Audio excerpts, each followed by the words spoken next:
الحمد لله الحنان المنان الذي خلق الإنسان وعلمه البيان، والصلاة والسلام على رسوله سيد الإنس والجان وعلى آله وأصحابه ذوي الخير والإحسان. أما بعد، فأعوذ بالله من الشيطان الرجيم. بسم الله الرحمن الرحيم. وما أمروا إلا ليعبدوا الله مخلصين له الدين حنفاء ويقيموا الصلاة ويؤتوا الزكاة وذلك دين القيمة. صدق اللہ مولانا العظیم. بارگاہ رسالت معاب صلی اللہ تعالی علیہ وسلم میں درود پاک کا ہدیہ پیش کریں. اللہم صلی علی سیدنا محمد معدن الجود والکرم وآلہ واصحابہ الکرام وابنہ الکریم وبارک وسلم صلاة دائمتا سرمدا ابدا. اللہ تعالیٰ کا کروڑا شکر و احسان کہ آج ایک خدا کو ماننے والی اس قوم نے اس رب ذوالجلال کے حضور حاضر ہونے کے لیے اپنی پیشانیاں جھکانے کے لیے بیت اللہ کی تعمیر کی ہے. آج ہم اس مسجد کی افتتاحی تقریب میں حاضر ہیں. مسجد اللہ کا گھر ہے جیسے ہر مسلمان کو معلوم ہے. گھر رہنے کے لیے نہیں ہے. کوئی اگر عقل سے پیدل آدمی یہ پوچھنے لگ جائے کہ اگر یہ گھر ہے تو کیا اللہ اس میں رہتا ہے؟ ہر گھر رہنے کے لیے نہیں ہوتا. اللہ تبارک و تعالیٰ سے اس کو نسبت دی گئی ہے کہ گھر رہنے کا نہیں ہے بلکہ اس کی ملکیت، اس کا مالک صرف اللہ ہے. اسی لیے سب سے پہلے مسجد کے جو ذمہ دار بنتے ہیں، کمیٹی بنے، صدر بنے، اراکین بنے ہیں، ان کو سب سے پہلے یہ سوچ لینا چاہیے میں اس مسجد کا مالک نہیں، خادم ہوں. مالک صرف اللہ ہے. اور اسی وجہ سے کسی مسجد کو ہم ایک جگہ سے دوسری جگہ ٹرانسفر کرنے پر کیوں نہیں مانتے؟ مسجد کے متعلق کتنی شہادتیں ہو گئی ہیں، کیوں نہیں؟ اس کی وجہ یہ ہے کہ میری بات ہو، میری ملکیت ہو تو میں کمپرومائز کروں. جو اللہ کی ہے اس میں کیسے دخل کر سکتا ہوں؟ تو مسجدیں اللہ کی ہیں. اور آج شہر رانی بن نور کی اس سرزمین پر جو یہ لہلاتا ہوا چمن دکھ رہا ہے، اس کی ایک تاریخ بھی میں بتا دوں. فرمایا گیا کہ جب حضرت ابراہیم علیہ السلام نے خانہ کعبہ کی تعمیر کی، اسماعیل علیہ السلام ساتھ میں تھے. پورا کعبہ جب بن گیا تو آپ نے دعا کی تھی، ربنا تقبل منا انک انت السمیع العلیم. اے ہمارے رب، ہماری جانب سے اس کام کو قبول فرما لے، بے شک تو سننے جاننے والا.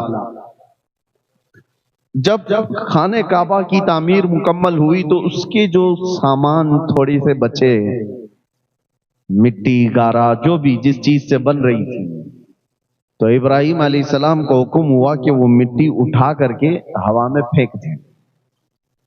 آپ نے وہ بچی ہوئی مٹی، گھر بنانے کے بعد کچھ تو بچتا ہے نا، کعبہ بنانے کے بعد جو بچا تھا ابراہیم علیہ السلام نے اس کو ہوا میں اس طرح اچھال دیا. مفسرین فرماتے ہیں اس مٹی کے قطرے پوری دنیا میں پھیلائے گئے، اور جس زمین پر قطرہ گرا وہاں قیامت سے پہلے مسجد بنا دی جاتی ہے. قیامت سے پہلے جہاں وہ ذرہ گرا ہے خانہ کعبہ کی بچت کا، مسجد بن کر رہے گی. اب سمجھ میں یہ آیا کہ مسجد یہاں پر بنی ہے تو یہ کسی کے مال لگنے سے یا کسی کے محنت لگنے سے نہیں، یہ تو برسوں پہلے زمین پر لکھا گیا ہے کہ ہاں مسجد بننے والی ہے. خانہ کعبہ کی بچی ہوئی چیز یہاں پر بھی گری ہوگی، اس کا حصہ یہاں پر بھی ہوگا. اسی لیے آپ لوگ اس میں زیادہ ٹینشن لینے کی ضرورت نہیں. جہاں پر روئے زمین پر وہ ابراہیم علیہ السلام کی اچھالی ہوئی مٹی کا ذرہ گرا ہوگا، وہاں پر بن کر رہے گی، کسی کا باپ بھی روک نہیں سکے گا. مسجد بنے گی۔ اور دوسری بات یہ، مسجد کی تعمیر کے بعد ایک عقیدہ بھی میں آپ کو دینا چاہتا ہوں، بلکہ ہر مسلمان کا یہ عقیدہ ہے۔ کتنا سجایا آپ نے مسجد کو، لاکھوں اس میں خرچہ کیے ہیں، اس کے دیوار سے لے کر اس کے ممبر، اس کے محراب، اس کی قالین، اس کے جھومر، اس ساری چیزوں سے اس کو رنگ و روغن سے سجا دیا ہے۔ اور اس لیے بھی میں اس کو غلط نہیں ٹھہرا رہا، ہونا یہی چاہیے کہ ہمارا گھر جتنا نہ سجے اس سے کئی درجے زیادہ اللہ کا گھر سجا ہوا ہو۔ پہلے تو بزرگوں کا یہ معمول ہوتا تھا کہ مسجد سے اوپر کسی کا مکان نہیں ہوتا تھا، مسجد سے اونچا گلی میں کسی کا مکان نہیں ہوتا تھا کہ اللہ کا گھر ہے اس سے بڑا گھر کسی کا نہیں ہونا چاہیے۔ خانہ کعبہ پر بھی یہی تھا معمول۔ یہ تو اب کے ظالموں نے بڑی بڑی اونچی بلڈنگیں بنائی ہیں، برسوں سے وہاں پر بھی تابعین یہ کہتے تھے خانہ کعبہ بیت اللہ جتنی اونچی تعمیر ہے اس سے اونچی تعمیر اس زمانے میں کسی کے گھر کی نہیں تھی، ہونا بھی یہی چاہیے۔ ہم اپنی استطاعت کے مطابق اللہ کے گھر کو خوب سجاتے ہیں، آپ نے بھی بہت سجایا ہے، آج اس کا افتتاح ہے۔ لیکن ایک سوال کبھی آپ کمیٹی والوں سے کرتے، امام سے کرتے کہ یہ پورا مکان اللہ کا، یہ گھر پورا سج تو چکا ہے لیکن اس میں کہیں خدا کی تصویر کیوں نہیں ہے؟ خدا یہاں پر دکھتا کیوں نہیں ہے؟ سارا سامان تو لگایا، آج تک کسی نے یہ سوال کیا نہیں؟ ہم پیدائشی عقیدہ یہ لے کر کے آ رہے ہیں۔ یہ دنیا کی واحد قوم ہے مسلمان جو بغیر دیکھے اللہ کی بارگاہ میں سر بسجود ہوتی ہے۔ وہ دوسری قومیں ہیں جن کو جھکنے کے لیے سامنے دیکھنا پڑتا ہے، اور قرآن میں مولا نے ہماری تعریف میں یہ فرمایا یؤمنون بالغیب، یہ وہ لوگ ہیں جو غیب پر ایمان لاتے ہیں۔ تمہیں کس نے کہا کہ اللہ ہے؟ صرف میرے عزیزو، ہم نے جو رب تبارک و تعالیٰ کے وجود کو پہچانا ہے وہ کس کے ذریعے سے؟ محمد الرسول اللہ کی ذات سے۔ میرے آقا صلی اللہ تعالیٰ علیہ وسلم نے فرمایا اللہ ہے، تو ہم نے اس کو تسلیم کر لیا، اللہ ہے۔ اب یہاں پر بہت سارے ملحدین جو آج کے زمانے میں ایتھیزم جو پھیلا ہوا ہے، ایک عجیب سی بات ہے، وہ بہت ساری چیزوں کو ایکسپٹ کرتے ہیں اور کچھ چیزوں کو ایسا اگنور کرتے ہیں، نکارتے ہیں۔ حیرت کی بات ہے، ایک نوجوان لڑکا ہے، اس سے میں نے پوچھا، کہا کہ ہم سائنٹیفک بات کرتے ہیں، جو چیز دکھ رہی ہے ہم اس کو مان رہے ہیں، جو چیز نہیں دکھ رہی ہے آپ خدا کے ہونے کو کیوں ہم کو منوا رہے ہیں؟ خدا کو کسی نے دیکھا ہے؟ تو نہیں دیکھا تو ہم کیوں مانیں؟ اور جو چیز دیکھی ہے اس کو تو ہم مانتے ہیں۔ تو میں نے کہا اگر یہی اصول ہے تو مجھے بتاؤ، چاند کی زمین، چاند کے اوپر جانے کے بعد وہاں کی زمین، وہاں کی گریویٹی کیسی ہے؟ کہا وہ زمین کے برابر نہیں ہے، گریویٹی نہیں ہے۔ چاند پر جانے کے بعد وہاں کی گریویٹی، زمین کی گریویٹی بہت الگ ہو جاتی ہے، وہاں کا سب کچھ الگ ہے۔ کہا یہ بات تو ٹھیک ہے۔ سورج کے اندر کتنے سیلسیس ڈگری پاور ہے، کتنی گرمی ہے؟ اس نے کہا کہ اتنے ہوتا ہے، اتنے لاکھ سیلسیس ڈگری کی گرمی اس کے اندر ہوتی ہے۔ اب ہم نے ان سے یہی سوال کیا، کیا تم گئے تھے چاند میں یا تمہارا باپ گیا تھا؟ اور سورج کی اس گرمی کو کون ناپ کر کے دیکھا ہے؟ کہا فلاں سائنٹسٹ نے کہا ہے۔ چاند کے بارے میں کہا نیل آرمسٹرانگ گیا تھا اور اس نے بتایا وہاں کی مٹی ایسی ہے، فلاں ایسا۔ کہا فرق تو یہی ہے، تو بھی سنی ہوئی بات کو ہی مان رہا ہے، ہم بھی سنی ہوئی بات کو مان رہے ہیں، اور تو نیل آرمسٹرانگ کا مرید ہے اور میں محمد الرسول اللہ۔ تو دنیا کے ایک سائنسدان کی بات پر یقین کر کے بیٹھا ہوا ہے، چاند ایسا ہے، تو خود بھی نہیں گیا۔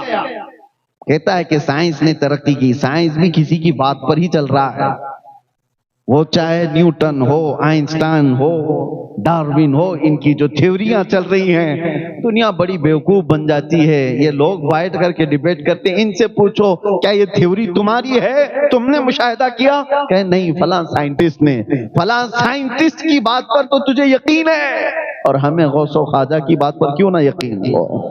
اور رہی بات، تم کہتے ہو جو چیز دیکھی ہوئی ہے اسی کو مانا جاتا ہے، جو چیز دیکھی ہوئی ہے اسی کو مانتے ہیں ہم۔ تم نے نہیں دیکھا کہ چاند کی زمین کیسی ہے، ایک سائنسدان نے دیکھا چاند کی زمین ایسی ہے، تم نے مان لیا، اور ہم سے کہتے ہو خدا نہیں دیکھا تو کیوں مانتے ہو؟ ہاں، میں نے نہیں دیکھا، معراج کی شب میرے مصطفیٰ نے ضرور دیکھا، میرے مصطفیٰ نے دیکھا ہے، اسی لیے ہم نے رب کو پہچانا ہے تو میرے مصطفیٰ کے دروازے سے، اور جو اس دروازے سے مضبوطی کے ساتھ لگا ہے اس کو اعلیٰ حضرت فرماتے ہیں بخدا خدا کا یہی ہے در، نہیں اور کوئی مفر مکر، جو وہاں پہ ہو یہی آ کے ہو، اور جو یہاں نہیں تو وہاں نہیں۔ یہ ہے ہمارا طریقہ استدلال۔ رب تبارک و تعالیٰ کے وجود کے بارے میں وہ کسی اور ٹاپک پر یا کسی اور موقع پر عرض کریں، لیکن آج ہم اللہ کے اس مقدس گھر میں آئے ہیں۔ اے مسلمانوں، میں دلیل کے طور پر یہ نہیں کہہ رہا ہوں، ویسے تو دلیل کے متعلق جب بزرگان دین سے پوچھا گیا کہ آپ خدا کے ہونے پر یقین رکھتے ہیں، کیا دلیل ہے؟ انہوں نے تو بہت ایسی باتیں رکھی، کہا میں تو شہد کی مکھی کو دیکھ کر کے یقین رکھتا ہوں کہ اللہ ہے۔ کسی بزرگ نے کہا کیسے؟ کہا ایک ہی مکھی ہے، ایک ہی مکھی ہے، منہ بھی ایک ہے، ساری چیزیں، ڈنک مارے تو اس کی طرح زہر کسی کا نہیں، لیکن اگر تھوک دے تو اس سے زیادہ میٹھا بھی کچھ نہیں۔ یہ کیسے؟ اور ایک دو نہیں، حضرت سفیان فرماتے ہیں کہ شہتوت کا درخت ہوتا ہے، اس کو ہرن بھی کھاتی ہے، شہد کی مکھی بھی اس کو چوستی ہے، اور اس کے علاوہ کئی جانور اس سے شہتوت کو کھاتے ہیں۔ شہد کی مکھی کھائے تو شہد دے، ہرن کھائے تو مشک اور نافع، اور بکری اور گائے کھائیں تو دودھ، سب ایک ہی چیز سے لے رہے ہیں لیکن دینے والی چیزیں ان کے اندر بدل جاتی ہیں۔ کہا کہ تمہارے اندر، ایک بزرگ ہیں فرماتے ہیں کہ ہماری ذات میں ہی اتنی چیزیں ہیں اللہ کے ہونے پر، اللہ کی نشانیوں کے لیے۔ قرآن خود کہتے ہیں وَفِي أَنفُسِكُمْ أَفَلَا تُبْصِرُونَ، تمہاری ذات میں میری نشانیاں ہیں، دیکھتے کیوں نہیں؟ ایک روٹی کا ٹکڑا، ایک روٹی لے کے آؤ، ہاں اس پر سب کا کنٹرول ہے۔ اگر گیہوں کی روٹی ہے تو کسان نے بویا ہوگا، فصل اگایا ہوگا، کٹائی کیا ہوگا، اس کے بعد بازار میں گیہوں آئے ہوں گے، وہاں تک بھی کتنے گیہوں آپ کو خریدنا ہے وہ آپ کا اختیار ہے، 1 کلو لینا، 2 کلو لینا آپ لوگ، آٹا باریک پسوانا ہے، موٹا پسوانا آپ کا اختیار ہے، آٹے کے بعد روٹی بڑی بنانا ہے، چھوٹی بنانا ہے آپ کا اختیار ہے، تیل والی بنانا ہے، سوکھی بنانا ہے آپ کا اختیار ہے، روٹی بیل کر کے بنانا ہے، ہاتھ سے مار کے بنانا ہے آپ کا اختیار، روٹی پوری بن گئی، لقمے 4 کر کے کھانا ہے کہ 6 کر کے کھانا ہے آپ کا اختیار، سب یہاں تک تو تمہارا اختیار۔ چبا کر کے نگل جانے کے بعد اس روٹی سے گوشت کتنا بننا ہے، خون کتنا بننا ہے، پیپ کتنا بننا ہے، اس میں تمہارا کوئی اختیار نہیں۔ کون بناتا ہے؟ اس ایک روٹی سے گوشت بھی بنتا ہے، خون بھی بنتا ہے، اور فضلہ بھی بنتا ہے، جسم کی جو ضروریات ہیں، منی کے قطرے بھی بنتے ہیں۔ ایک روٹی خون کیسے بناتی ہے، منی کا قطرہ کیسے بناتی ہے، گوشت کیسے بناتی ہے، اور ماں کے سینے میں دودھ کیسے بناتی ہے، یہ تمام چیزیں ایک روٹی۔ پتہ یہ چلا جب تک منہ سے باہر ہے میرا کنٹرول ہے، منہ کے اندر جانے کے بعد خالق کائنات کے نظام میں چلا جاتا ہے۔ یہ ہماری ذات میں موجود نشانی ہے، ہماری ذات کے اندر ہمارا کنٹرول نہیں ہے۔ اور کیا آپ نے کبھی محسوس کیا خون اور دودھ کتنے اپوزٹ لگتے ہیں، نہ ان کی رنگت میں کوئی مشابہت ہے، دیکھنے میں کوئی مثل لگتا ہے، ایک لال اور ایک سفید، نہ خوشبو میں ہے، دونوں میں کوئی میل جول ہے، خون کی بو الگ ہے، دودھ کی بو الگ ہے، نہ دیکھنے میں، نہ سونگھنے میں، نہ چکھنے میں کوئی ذرا برابر بھی ان کے اندر مشابہت نہیں. خون چک کر کے دیکھ لو, دودھ چک کر کے دیکھ لو, زمین آسمان کا فرق ہے. اس کے بعد اثر میں بھی, ارے دودھ کچھ اور بنا دے گا, خون کچھ اور کر دے گا, دونوں بہت ڈیفرنٹ. لیکن آپ کو پتا ہے قرآن کہتا ہے یخرج من بطونها شراب مختلف الوانها وفيه شفاء للناس. اللہ تبارک و تعالیٰ فرماتا ہے من بین فرث ودم لبنا خالصا سائغا للشاربین. تین چیزیں, ایک دودھ, ایک خون اور ایک گوبر. تین اپوزٹ چیزیں دکھ رہی ہوں گی آپ. اور اللہ قرآن میں 14ویں پارے میں فرماتا ہے گائے کو دیکھو, بکری کو دیکھو, دودھ کہاں سے بنتا ہے, سائنس کے بچے ہوں تو تحقیق کر کے معلوم کریں, ریسرچ کریں. دودھ جہاں سے نکلتا ہے اللہ فرماتا ہے خون اور گوبر کے بیچ سے نکلتا. خون اور اس کے گوبر کے بیچ سے دودھ کو نکالا جاتا ہے. قرآن میں رب تعالیٰ فرماتا ہے من بین فرث و دم لبنا خالصا, خالص دودھ ہم گوبر اور خون کے درمیان سے نکالتے ہیں. سائغا للشاربین, پینے والوں کو خوشحال کر دیتا ہے. دودھ جب آتا ہے نہ اس میں خون کا مزہ ملتا ہے, نہ رنگ آتا ہے, نہ بو آتی ہے, نہ گوبر کا رنگ ہے, نہ مزہ ہے, نہ کوئی چیز. یہ دونوں چیزیں ذرا برابر بھی دودھ کو اثر نہیں کرتی. تم بھی اپنے ہاتھ میں لے کر کے دودھ یا ایک پیالے میں لے کر کے بیٹھو اور دوسرا پیالہ گوبر کا, تیسرا پیالہ خون کا, اور اس کے بعد تینوں کو ملا کر دودھ اس میں سے نکال کر کے دکھا دو, تب تمہاری قدرت پتہ چل جائے گی. ایک پیالے سے میں دودھ کو ان غلاظتوں سے الگ نہیں کر سکتا. اگر ان غلاظتوں سے کوئی الگ کر سکتا ہے تو وہ ایک ہی طاقت ہے, رب ذوالجلال. اللہ تبارک و تعالی ان غلاظتوں سے بھی پاکیزگی کو نکالتا ہے, اور یہ اس کی قدرت کے دلائل میں سے ہے. قرآن عظیم میں اللہ نے فرمایا. اور پھر طاقت و قوت کی بات, دنیا بہت کچھ آج ترقی کر چکی ہوگی. یہ گھاس پھوس سے نکل کر کے اب آسمان سے بات کرنے والے عمارتوں میں آ گئے. لوگوں نے یہ سوچ لیا کہ اب اڑنے والے طیارے, پرندے کی شکل میں جیٹ, ساری چیزیں ہم نے بنا لی ہیں. دنیا کو ہم نے گھنٹوں میں نہیں منٹوں میں طے کرنا شروع کر دیا. لیکن یہ سب چیزیں ہونے کے بعد آج تک پوری کائنات میں کسی نے یہ دعویٰ نہیں کیا کہ میں کسی کی جان بھی ڈال سکتا ہوں. یہ ایک چیز ایسی ہے جو انسان مرتے دم تک بلکہ قیامت تک اس کو نہیں کر سکے گا. کیوں؟ قرآن میں اللہ تعالیٰ فرماتا ہے کہ یہ انسان کی بات تو چھوڑو, رب تبارک و تعالیٰ یہ فرماتا ہے وما قدر اللہ حق قدری.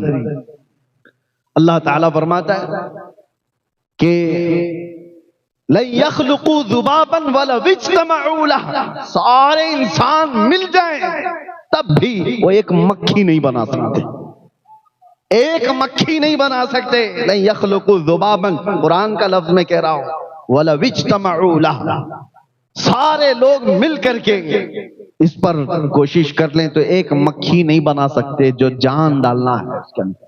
جاندار چیز کو نہیں بنا سکتے. تمہارے اندر جو جان ہے یہ اللہ کی نشانی ہے, اور موت یہ اللہ کی نشانی ہے. اس سے بڑی نشانیاں کیا ہو سکتی ہیں؟ موت اور حیات اللہ کے ہونے پر دلیل ہے. ہر بیماری کو ڈاکٹر صحیح کر سکتا ہے, مرنے کے بعد کیوں نہیں صحیح کرتا؟ چند سانسیں کیوں نہیں دے سکتا؟ ارے میرے عزیزو, تاریخ میں موجود ہے ایک بہت بڑا امیر زادہ, کوریا کا رہنے والا, جو حکومتوں کو خرید لیا کرتا تھا, ملین نہیں بلین ڈالرز کا مالک, لیکن بیمار ہوا. یہ 2012 اور 14 کی بات میں عرض کر رہا ہوں. ایک بہت بڑی ٹیلی فون کمپنی کا مالک دنیا میں, جس نے پورا ہنگامہ مچا رکھا تھا, بیمار ایسا ہوا کہ بستر پر گرا. جانتے ہو پر ڈے اس کو ڈاکٹر دیکھنے کے لیے جو آتے تھے 1 کروڑ کا خرچہ تھا. 1 کروڑ پر ڈے. سارے لوگ مل کر 6 سال تک اس کو بستر سے اٹھانے کی کوشش کرتے رہے, اور 6 سال میں کتنے کروڑ جا چکے ہوں گے؟ کروڑوں. لیکن 6 سال کے بعد دنیا کے ٹاپ لیول کے ڈاکٹرز نے اپنی عاجزی کا اعلان کیا اور کہا کہ صاحب ثروت جنہوں نے کئی 100 کروڑ کے خرچ کر چکے, ان کی سانسیں بند ہو چکی. ہم نہ بستر سے اٹھا سکے نہ ایک سانس زیادہ دے سکے. ہمارے زندگیوں میں جو سانسیں چل رہی ہیں خدا کے ہونے کی نشانی ہے، وہ رب ہے. امام اعظم ابو حنیفہ رحمۃ اللہ تعالی علیہ کی بارگاہ میں امام جعفر صادق رضی اللہ تعالی اہل بیت کے بڑے امام، آپ کی بارگاہ میں ایک شخص آیا، بہت آزاد خیال تھا. کیسے ہو سکتا ہے خدا کون ہے؟ آپ نے کچھ نہیں، جواب دینے کے ائمہ کے انداز الگ الگ ہیں. آپ نے کہا کبھی سمندر کا سفر کیا؟ کہا ہاں میں نے کیا ہے. کیا کبھی سمندر کا خوفناک سفر بھی دیکھا؟ سمندر کے سفر اچھے بھی ہوتے ہیں، بہت سخت بھی ہوتے ہیں، خوفناک بھی ہو جاتے ہیں. اس نے کہا میری زندگی میں ایک سفر اتنا ڈینجر ہے کہ اس کو بھول نہیں سکتا. کہا کیا ہوا تھا بتا. کہا جہاز تو نکل چکا، اچانک طوفانوں کے بیچ گر گیا ہمارا جہاز، اور جتنے اس پر کیپٹن تھے، ملاح تھے، ایک کے بعد دیگرے سب مر گئے، ڈوبتے چلے گئے. جہاز میں پانی اتنا آیا کہ کوئی سنبھال نہ سکا، سب گر گئے، مر گئے، اور جہاز ٹوٹ کے بکھرا. تو میں نے پہلے تو یہ سوچا تھا کہ یہ ملاح کسی طرح نکال لیں گے، نہیں وہ سب مر گئے. تو جہاز کے سوچا کہ یہ کسی طرح تیر کر باہر آ جائے گا. جہاز ٹوٹ گیا، ایک تختہ بچا تھا، میں اس تختے پر آ گیا اور اس تختے پر لیٹا رہا. تھوڑی دیر کے بعد اس تختے نے بھی ساتھ چھوڑ دیا، میں گر گیا سمندر میں اور اپنے آپ کو موجوں کے حوالے کر دیا. پھر ہوا یہ کہ میں غشی کے عالم میں تھا، کنارے لگ تو گیا، ہوش آیا تو میں زندہ تھا، اٹھ کر کے آ گیا. اور اس کے بعد وہ خدا کے ہونے کا یقین نہیں رکھنے والا بندہ تھا.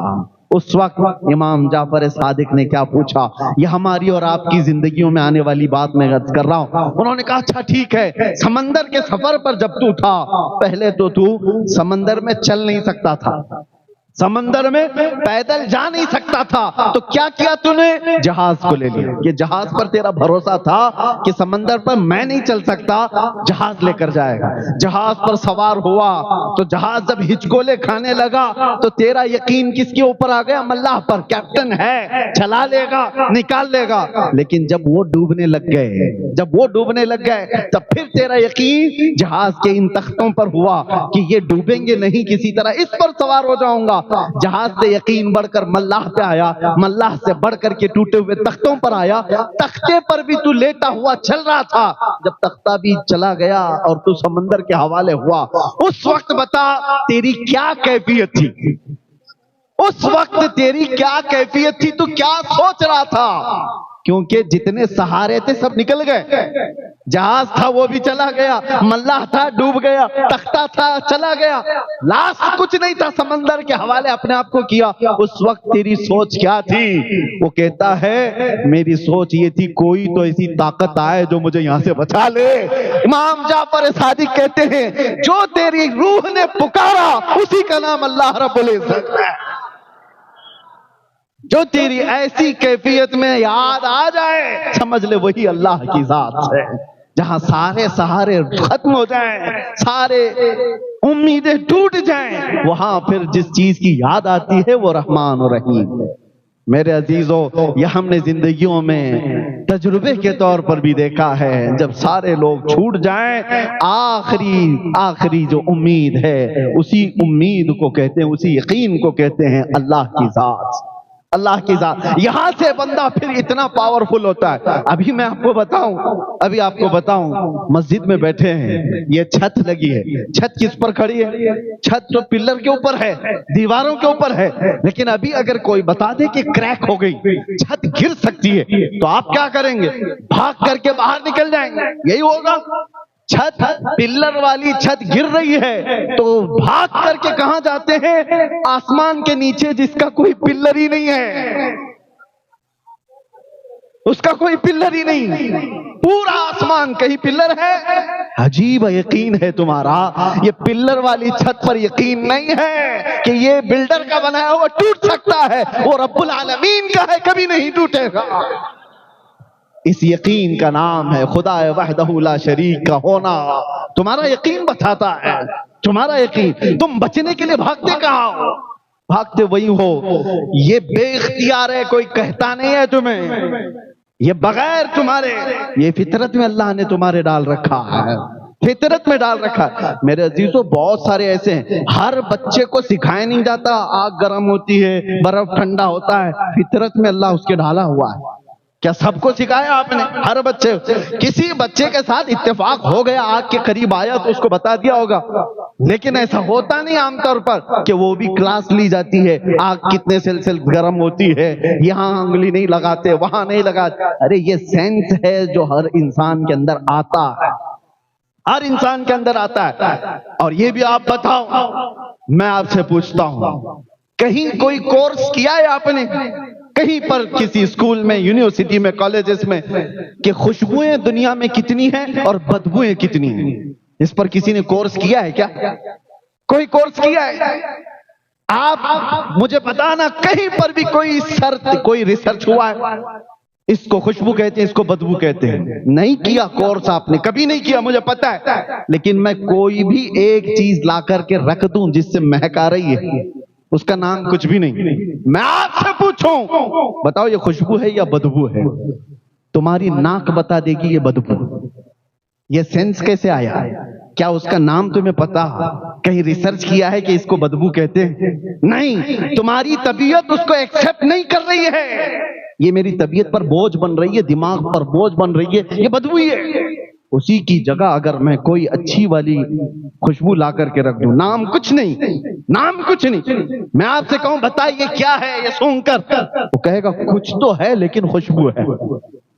یہ چیز میں آپ کو یہ بتا رہا ہوں، جو لوگ یہ کہتے ہیں کہ خدا کے ہونے پر کسی کو بتانا ضروری ہے، میرے عزیزو اللہ نے خود زندگی میں ایسی چیز ڈال رکھا ہے۔ تم جب خوشبو اور بدبو کو بغیر کسی استاد کے پہچان لیتے ہو، بغیر کسی استاد کے پہچان لیتے ہو، اللہ تعالیٰ قرآن میں فرماتا ہے وَهَدَيْنَاهُ النَّجْدَيْنِ، ہم نے ہر انسان کو دو چیزیں عطا کی ہیں، خیر والی بھی اور شر والی بھی، تم خود پہچان لیتے ہو۔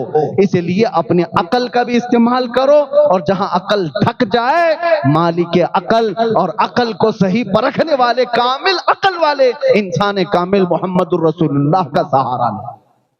بات یہی ہے۔ اب یہاں پر ایک اور بات بتا دوں، عقل کا استعمال کر کے نشانیوں سے آدمی سمجھ تو سکتا ہے۔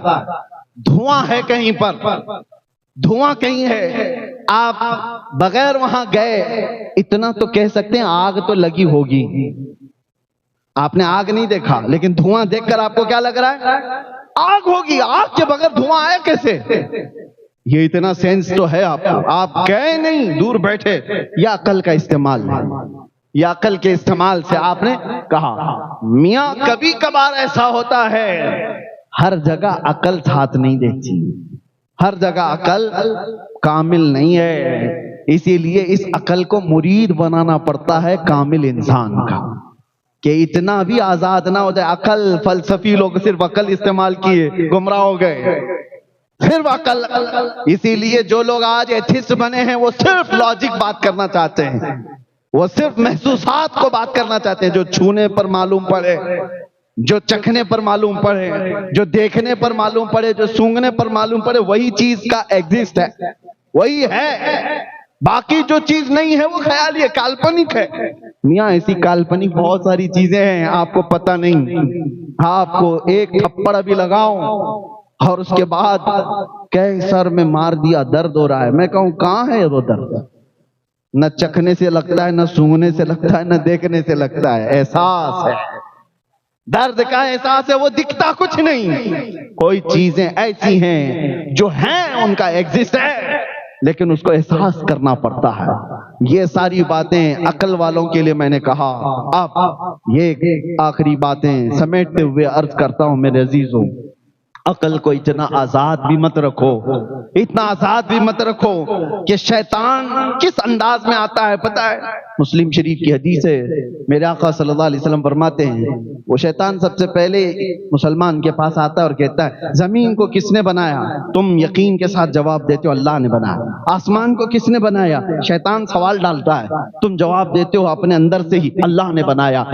درختوں کو، سمندروں کو، پیڑ پودوں کو، جانوروں کو، جنات کو، ملائکہ کو کس نے پیدا کیا؟ وہ سوالات ڈالتا رہتا ہے اور تم جواب دیتے رہتے ہو اللہ نے بنایا، اللہ نے بنایا۔ اخیر میں جا کر کے شیطان تمہارے دماغ میں یہ سوال ڈالتا ہے پھر اللہ کو کس نے بنایا؟ تو اللہ کو کس نے بنایا؟ یہاں تک تمہیں لے آتا ہے، اور یہی ہے جو عقل دھوکہ کھانے لگ جاتی ہے۔ عقل کو وہاں سہارے کی ضرورت ہے۔ یہاں تک تو تم نے حاصل کیا، چیزوں کو آپ ترتیب دے کر کے معلوم کر سکتے ہیں۔ ابھی کسی سے آپ بھی ڈیبیٹ کر کے بول سکتے ہیں زمین ایسی نہیں آئی، آسمان ایسی نہیں آیا، اس کو کوئی چلا رہا ہے یا کسی نے بنایا، لیکن جب بات چلتے چلتے خالق کائنات پر آتی ہے، عقل وہاں پر کمزور محسوس کرتی ہے اپنے آپ کو۔ ایسی جگہوں پر میرے عزیزوں کامل عقل کے لیے کسی سچے انسان کی ضرورت ہوتی ہے۔ اسی طرح امام فخر الدین رازی ایک بہت بڑے بزرگ ہیں، فلسفی ہیں، منطقی ہیں، اور دلائل سے لوگوں کو عاجز کر دیتے تھے، پوری دنیا میں ان کے چرچے تھے۔ لیکن موت کا وقت جب قریب آیا تو شیطان ان کے پاس آیا، کہا رازی تم بڑے فلسفی ہو، منطقی ہو، سائنسدان ہو، بتاؤ اللہ کے ہونے پر تمہاری کیا دلیل ہے؟ اللہ کے ایک ہونے پر کیا دلیل ہے؟ امام رازی نے دلیل دے دی۔ موت کا وقت قریب ہے، سرانے کے پاس کوئی بزرگ کی شکل میں آیا ہوا شیطان، آپ نے دلیل دی، اس نے دلیل کو کاٹ دیا، دوسری دلیل دی اس نے کاٹ دیا، تیسری دلیل دی کاٹ دیا، اور شیطان بھی بڑا علم والا ہے، 360 دلیلیں انہوں نے اللہ کے وجود پر دی، ہم کہاں سے دے پائیں گے؟ 360 دلیلیں دی اللہ کے ایک ہونے پر اور اللہ کے وجود پر۔ جب اخیر میں عاجز آ گئے، ایمان ڈگمگانے جیسا لگا، آدمی پھر سوچنے لگتا ہے پھر ہے یا نہیں؟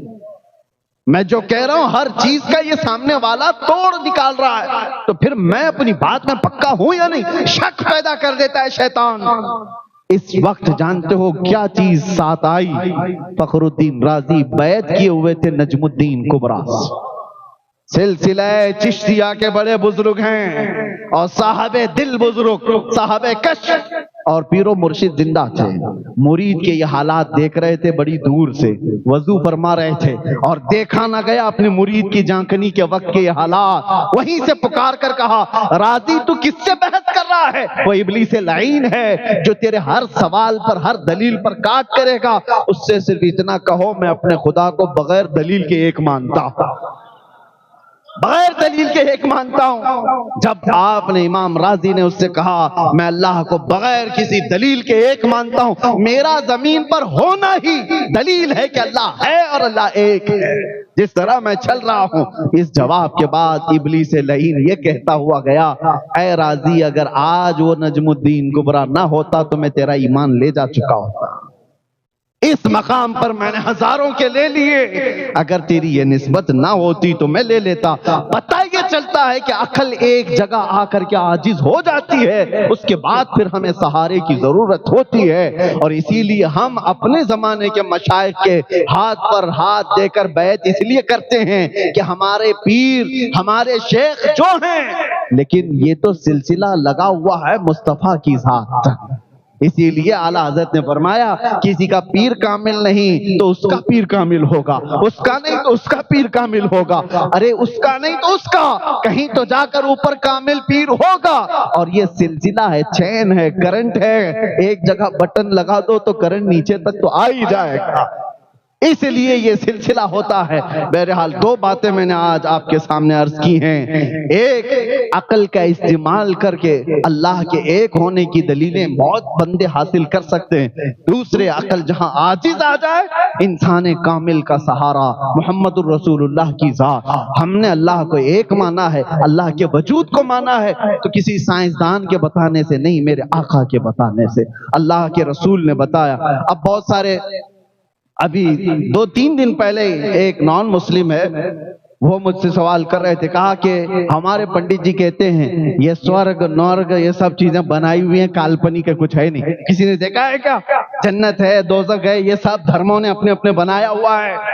تو ہم نے کہا کہ وہ ظاہر سی بات ہے ان کے لیے کالپنک ہے، ان کے لیے کالپنک ہے کیونکہ وہ دیکھے نہیں ہیں، لیکن بہت ساری چیزیں ان سے میں پوچھتا ہوں، ان سے میں پوچھتا ہوں، ان سے پوچھو نیوزی لینڈ کا ویدر کیسا ہے؟ کہ بہت ٹھنڈا ہے۔ کہا گئے تھے؟ نہیں، کسی نے بتایا۔ ارے میاں یہ بھی کالپنک ہے، کسی کا سن کر کے ہی تم بتا رہے ہو۔ نیوزی لینڈ کا ویدر ایسا ہے، امریکہ کا ویدر ایسا ہے۔ ہر جگہ گئے تو نہیں، معلومات لیے بیٹھے ہو، کس سے لیے ہو؟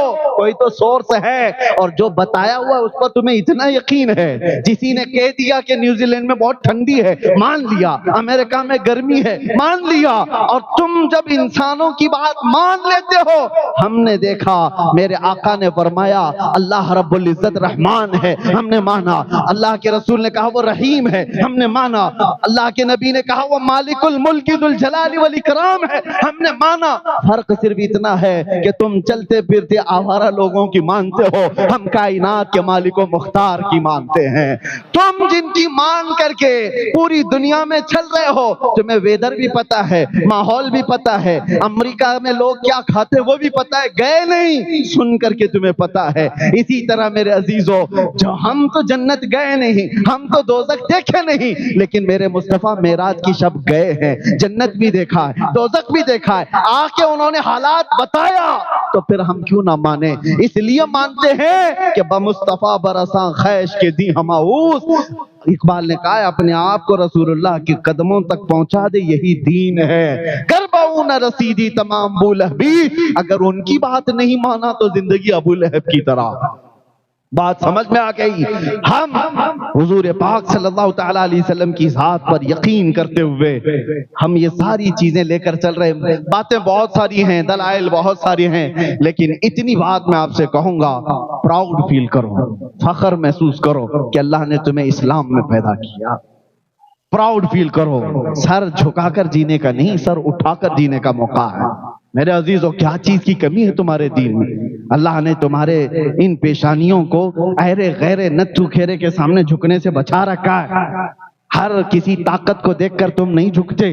ارے تم تھوڑی نہ وہ چوہے پہ بھی جھک گئے، بلی پہ بھی جھک گئے، سانپ پہ بھی جھک گئے، ہاں جس کو طاقت میں دیکھا جھک گئے۔ نہیں، ہم طاقت کو دیکھ کر نہیں جھکتے، ہم صبح سے لے کر رات تک ایک ہی بات کہتے ہیں، اللہ اکبر، اللہ سب سے بڑا ہے، اللہ سب سے بڑا ہے۔ کیوں؟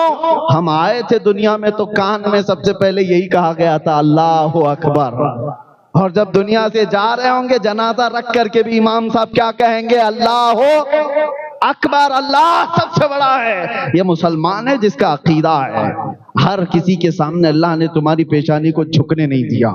یہ کتنی عزت والی بات ہے۔ اللہ نے تمہیں محترم رکھا ہے، مقدس رکھا ہے، اور پاک اتنا رکھا کہ حلال و حرام کی تمیز دنیا میں دوسرے جگہوں پر کہیں نہیں ہے۔ آپ کیا ہیں؟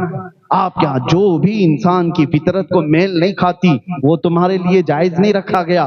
تمہیں ایسا نہیں رکھا گیا کہ تم پیشاب بھی پی لو، پخانہ بھی کھا لو، شراب بھی، ہر غلاظت نہیں، تم انسان ہو۔ اور جو دنیا کیا سمجھتی ہے، شراب کیوں نہیں پی سکتے؟ وہ باقی ساری، جو شراب پینے والا ماں اور بیوی میں فرق نہیں کر سکتا، بیٹی اور بہن میں فرق نہیں کر سکتا، اس کی عقل معوف ہو جاتی ہے۔ اور اسی لیے اسلام نے ہر ایسی چیز سے بچا رکھا ہے جو انسانیت کے اقدار سے گرا دیتی ہو، انسان کو انسانیت کے اخلاق سے گرا دیتی ہو۔ میرے عزیزو، ایک ابھی واقعہ میرے پاس آیا ہوا ہے، ابھی ممبئی کی سرزمین پر ایک باپ نے اپنی بیٹی سے کئی مرتبہ زنا کیا۔ کیسے ہو سکتا ہے؟ اس کو گرفتار کیا گیا، ابھی بہت روتا ہے، مارا پولیس نے، بہت کچھ کیا، بہت لمبے کیسوں میں گیا، لیکن کنٹینیو روتا ہے۔ کہا کیسے؟ کہا نہیں، میں اپنی بیٹی سے بہت پیار کرتا ہوں، محبت کرتا ہوں، مجھ سے کیسے ہو گیا پتہ نہیں، میں نہیں کرنا چاہتا تھا، ہوا۔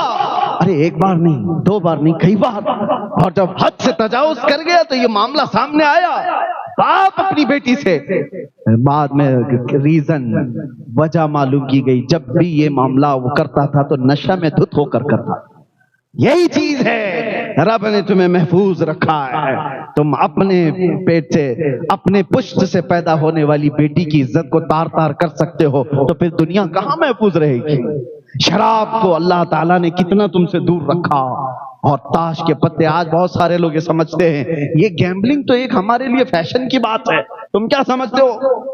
جوا، سٹا، یہ ساری چیزوں میں جو لوگ بھی ملوث ہیں، کان کھول کر کے سنو، میرے آقا صلی اللہ علیہ وسلم نے فرمایا کہ جو جوا وغیرہ کھیلتا ہے اگر وہ مسجد میں آ کر وضو بھی کرتا ہے تو گویا کہ خنزیر کے خون سے وہ وضو کر رہا، وہ اتنی غلاظت میں پڑا ہوا ہے کہ وضو بھی کرنے آتا ہے تو اپنے ہاتھ پیر کو خنزیر کے خون سے رنگ رہا ہے۔ یہ ساری یہ بیڈنگ ہو جو کچھ بھی، یہ سب اسلام نے تمہارے لیے نہیں رکھا، پاکیزہ دین ہے۔ پراؤڈ فیل کرو، فخر محسوس کرو۔ ارے گٹر نالی والے نہیں ہو، کچرے والی کوئی عید نہیں ہے تمہاری۔ جب بھی عید بھی آئے تو دیکھو تمہارے جسموں سے خوشبو مہکنے لگتی ہے، اوپر سے نیچے غسل سے ملبوس، اچھے کپڑوں میں ملبوس، عمدہ عطر میں، یہ سارے لوگ ایسا لگتا ہے، بہت سارے دوسرے لوگ بھی کہتے ہیں فرشتوں کی جماعت اتری ہوئی لگتی ہے۔ خوشیوں میں بھی اللہ تعالیٰ نے تمہیں پاکیزہ رکھا۔ دنیا خوشیاں منائے ابھی 31 نائٹ، جانتے ہو آپ صرف انڈیا کے 5 اسٹیٹ کی بات بتا، 5 شہروں کی بات، ممبئی، کلکتہ، بنگلور، دلی اور اس طرح کے 5 بڑے میٹروپولیٹن جو سٹیز ہیں، ان میں ایک رات میں 1700 کروڑ کی شراب پی گئی۔ ایک رات کی بات کر رہا ہوں۔ یہ عید منانے کا طریقہ ہے دنیا کا۔ میری کرسمس کہہ کر کے کتنی میریوں کی عزت لوٹ لی جاتی ہے، کتنوں کے ساتھ عام ہو جاتی ہے باتیں۔ تمہیں اللہ نے ہر چیز سے پاک رکھا ہے، کچرے سے بھی پاک رکھا ہے، ہر جگہ جھکنے سے بچا رکھا ہے، زبان پر تمہارے کیا جائے کیا نہ جائے وہ بھی پاک رکھا ہے۔ اور آپ بتاؤ، مرسیڈیز کار لیو ہو، مرسیڈیز کار، اور اس میں مٹی کا تیل، چمنی تیل ڈال کے چلاؤ گے، چلے گی؟ ارے اس کی عزت کی تار تار کر دیا تم نے، کب تک چلے گی؟ گھاسلٹ ڈال کر چلا رہے ہو۔ جو عمدہ گاڑی تھی اس کو اس کے شایع نشان کمپنی والے نے جو کہا تھا وہی پیٹرول ڈالتے، گاڑی بہت لمبی لانگ لائف چلتی۔ تم نے دوسری چیزوں کو رکھا تو گویا کہ اپنے اس گاڑی کو برباد کیا ہے۔ اسی طرح بلا تشبیہ بلا تمثیل، تمہیں کیا کھانا ہے کیا نہیں کھانا ہے وہی بتائے گا جس نے تمہیں پیدا کیا۔ وہ بہتر جانتا ہے کہ ہمارے لیے کون سی چیز ہے، حلال چیزیں، پاکیزہ چیزیں اس نے ہمارے لیے رکھ دیا، حرام کو ہم سے دور رکھا۔ کیوں؟ تمہارے اخلاق اعلیٰ ہوں، تمہاری آنکھیں پاک ہوں، تمہاری زبان طہارت کے ساتھ ہو، جب تم بولو تو لوگوں میں اثر ہونے لگ جائے، جب تم دیکھو تو لوگ تمہاری طرف مائل ہو جائیں۔ یہ کب ہوگا؟ جب رب تبارک و تعالیٰ کی منشا کے مطابق تم اپنی زندگی بناؤ۔ باقی تم اپنی مرضی سے جینے لگ جاؤ گے تو یہ پاکیزہ دین کو چھوڑ کر تم غیر کی اور دوسرے اپنے آپ کو برائیوں میں ملوث کرنے کی کوشش کر رہے ہو۔ اے نوجوانوں، خاص طور پر آج کے اس پرفتن دور میں میں نوجوانوں سے کہتا ہوں، نشہ نے ہمارے محلوں کو برباد کر رکھا ہے۔ کتنے شہر ایسے جہاں میں جاؤں تو سب سے پہلے ہم سے کہتے ہیں کہ حضرت ہمارے علاقے کے بہت سارے نوجوان بچے نشہ میں ملوث ہو گئے ہیں، بیچتے یہ ہیں، ڈیلر یہ ہیں، کھاتے یہ ہیں، کراتے یہ ہیں، سب کچھ ان کے ذریعے سے ہو رہا ہے۔ مجھے درد ہوتا ہے، اس لیے میں کہہ رہا ہوں کوئی اور ہوتا تو مجھے اس سے کوئی غرض نہیں، کون کہاں سو رہا ہے، کون کہاں پڑھ رہا ہے، لیکن تمہارا نام تو محمد الرسول اللہ کی ذات سے جڑا ہوا ہے، میرے آقا کے نام سے تمہارا نام ہے۔ دنیا جب انگلی اٹھاتی ہے تو میرے نبی کے اخلاق پر اٹھا سکتی ہے، حضور کی غلامی پر انگلی اٹھا سکتی ہے۔ اس لیے اے نوجوانوں، اپنے آپ کو برباد نہ کرو۔ تمہارے پیچھے تمہاری مائیں روتی رہ جاتی ہیں، تمہارے پیچھے تمہاری بہنوں کی عزت اور کتنے لوگوں کی انتظار کی گھڑیاں ختم ہونے لگ جاتی ہیں۔ ایک جنازہ میں نے ایسا بھی پڑھایا جس کا باپ 6 سال کی 5 سال کی بچی 6 سال کی بچی اس کو چھوڑ کر باپ چلا گیا۔ کیوں؟ نشہ کرتا تھا اور کینسر میں مبتلا ہو کر ایسے مر گیا۔ نشہ کرتا تھا۔ ممبئی کی سرزمین پر وہ چھوٹی سی بچی مجھ سے کہتی ہے کہ حضرت بتائیں ہمارا قصور کیا ہے، ہماری کیا غلطی ہے؟ اس کا ایک جملہ ہاتھ دل پر چبھتا ہے، وہ تو چلے گئے جو کچھ کرنا تھا، ہم تو 6 سال کے ہیں، ہمارا کیا قصور، ہماری کیا غلطی؟ نوجوانوں، تمہارے پیچھے بہت ساری زندگیاں لگی ہیں، ان کا کیا قصور ہے جو ان کو بنا کسی غلطی کے تم سزا دے کر چلے جاؤ گے؟ خود برباد ہونے کو نوجوان یہ سمجھتے ہیں اٹس آور لائف، یہ ہماری زندگی ہے، انجوائے کرنے دو ہمیں اپنے انداز میں۔ نہیں، تمہاری اپنی زندگی ہوتی تو میں کچھ نہیں کہتا۔ زندگی یہ نہیں کسی کے لیے، زندگی ہے نبی کی، نبی کے لیے۔ نہ سمجھ مرتے ہیں زندگی کے لیے، ارے جینا مرنا ہے سب کچھ نبی کے لیے۔ اسی لیے اے نوجوانوں، آؤ فخر محسوس کرو، پراؤڈ فیل کرو کہ اللہ نے مومن بنایا اور آخری امت میں بنایا، کتنی جگہوں سے اٹھایا تمہیں، اور دیکھو جانوروں جیسی زندگی نہیں بنایا، تمہیں کھانے پینے میں تمیز دیا، تمہیں بولنے اٹھنے بیٹھنے کے اخلاق عطا کیے، اور جانتے ہو پوری کائنات میں قرآن جیسی کوئی دوسری کتاب ہے ہی نہیں، اور اتنا بڑا معجزہ وہ تمہارے پاس۔ دوسروں کے بعد جو بھی ہے سب بدل چکا ہے، کوئی پکا نہیں رہ گیا، جتنے آسمانی کتابوں کے دعوے ہیں وہ سب بدل گئے، سوائے قرآن کے ایک لفظ بھی نہیں بدلا، اور وہ قرآن ہے کس کے پاس؟ تمہارے پاس۔ اتنی بڑی دولت تمہارے پاس ہے جس کو آج اٹھانے کے لیے، ارے تمہارے پاس کون نہیں ہے، کیا نہیں ہے؟ دنیا ایک سائنسدان پیدا کر کے ایک آئنسٹائن ہو تو اس پر فخر کرنے لگ جاتی ہے کہ یورپ کا ایک بچہ نکلا اور اس نے دنیا کو یہ تھیوری دی، وہ تھیوری دی۔ تمہارے داستانیں بھری پڑی ہوئی ہیں، اگر ایک پنہ بھی الٹ دو تو تمہیں دیکھنے کو ملے گا پوری دنیا کے اصلی ہیرو کہاں پر ہیں؟ وہ دامن اسلام میں ہے۔ خالد بن ولید کا مقابل لا کر دکھا دو، حیدر کرار کا مماثل لا کر دکھا دو۔ دنیا آج بھی حکومتیں چلانے کے لیے محتاج ہے عمر ابن خطاب کی سیاست کی، ابو بکر صدیق کی سیاست کی۔ انہوں نے جو سیاست کی پوری دنیا ان کی آج بھی محتاج ہے۔ ہمارے اس دیش کے موہن داس کرم چند گاندھی نے لکھا ہے، اگر دوسرے کوئی، انڈیا آزاد ہونے کے بعد یہ گاندھی کے الفاظ تھے کہ اگر دوسری کوئی مثال دے سکتا تو دیتا، لیکن کالپنک ہیں چیزیں، میں دیش چلانے کے لیے اگر کوئی مثال دے سکتا ہوں تو ابو بکر اور عمر کی دے سکتا ہوں، کہ انہوں نے ریئل کر کے دکھایا، امپلیمنٹ کر کے دکھایا۔ بہرحال میرے عزیزوں، وقت جمعہ کا ہے اور بہت طویل ہو چکا۔ آج میں نے آپ کا وقت زیادہ اس لیے بھی لیا کہ یہ سال کا پہلا جمعہ ہے اور 2026 کا پہلا جمعہ ہے، اور پہلا جمعہ آپ کی مسجد کے افتتاح بھی ہے۔ ایسی کوئی سوچی سمجھی پلاننگ سے ہم نے یہ تاریخ نہیں دی تھی، اتفاق کی تاریخ یہ خالی تھی اور اصحاب نے اس تاریخ کو رکھا، لیکن میرا یہ یقین کہتا ہے اس سال کی شروعات جمعرات اور جمعہ سے ہو رہی ہے۔ اللہ کرے کہ پورا سال برکتوں والا ہو، امت مسلمہ کا سال ہو جائے اور ہمارے لیے خیر و سعادت اور برکتوں والا ہو جائے۔